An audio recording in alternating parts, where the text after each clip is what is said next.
का काम किया, परंतु माता अहिल्याबाई होलकर जी वो ऐसी हमारी मातेश्वरी थी जिन्होंने अपने खजाने के मुंह उन हमारे धार्मिक स्थानों के जीर्णोद्धार के लिए खोल दिए। ऐसी हमारी माता अहिल्याबाई होलकर थी। चाहे काशी विश्वनाथ के मंदिर की बात हो, चाहे सोमनाथ के मंदिर की बात हो, चाहे भगवान श्री कृष्ण जी के मथुरा अयोध्या की बात हो, बद्रीनाथ या रामेश्वर की बात हो, भाइयों अहिल्याबाई ने उनका पूर्ण निर्माण कराने का काम मातेश्वरी अहिल्याबाई होलकर जी ने किया है। उन्होंने न केवल मंदिर बनवाए बल्कि धर्म, संस्कृति और आस्था को फिर से जीवित करने का काम माता अहिल्याबाई होलकर जी ने किया है। ये हम सब के लिए बड़े गर्व की बात है। उसके इस महा योगदान को मैं नमन करते हैं, हम सब मिलकर के उनको प्रणाम करते हैं, उनको नमन करते हैं। वर्ष 2019 में देश के यशस्वी प्रधानमंत्री आदरणीय नरेंद्र मोदी जी के कर कमलों द्वारा जहां विश्वनाथ कॉरिडोर का उन्होंने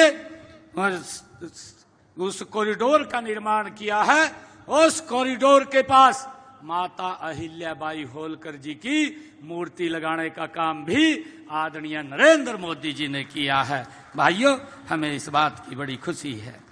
यही नहीं, माननीय प्रधानमंत्री जी ने काशी विश्वनाथ धाम जो कॉरिडोर है उसका निर्माण वो मातेश्वरी अहिल्याबाई होलकर के ही कार्यों का ये विस्तार है।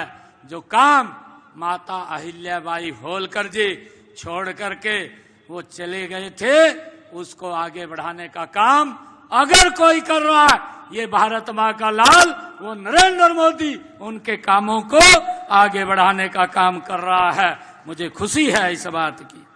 मातेश्वरी अहिल्याबाई होलकर जी जानती थी कि भारत की आत्मा इनके मंदिरों, इनकी परंपराओं और इसकी सभ्यता में बसती है, और उस आत्मा को उन्होंने अपने हाथों से माता अहिल्याबाई होलकर जी ने संवारा है।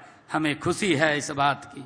आज जब हम विरासत से विकास की बात करते हैं, देश के यशस्वी प्रधानमंत्री आदरणीय नरेंद्र मोदी जी जब एक शब्द बोलते हैं कि विरासत से विकास, तो हम उसी विचार को लेकर के आगे बढ़ रहे हैं जो माता अहिल्याबाई होलकर जी ने हमें मार्ग दिखाया है। ये यही हमारी विरासत है, और इस विरासत को लेकर के ये देश गति से आगे बढ़ रहा है।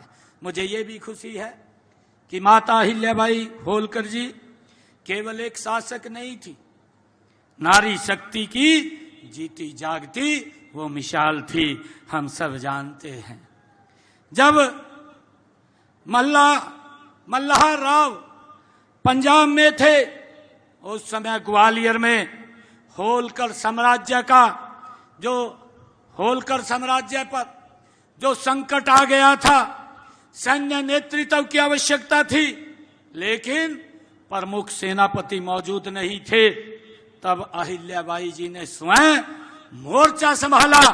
वे सेना के साथ ग्वालियर पहुंची और युद्ध की रणनीति उन्होंने तैयार करके केवल मानसिक साहस नहीं दिखाया, बल्कि युद्ध क्षेत्र के उपस्थित अपनी उपस्थिति भी वो दर्ज कराई, और आगे आकर के उनके साथ उनको एक मुंह तोड़ जवाब देने का काम माता अहिल्याबाई होलकर जी ने किया।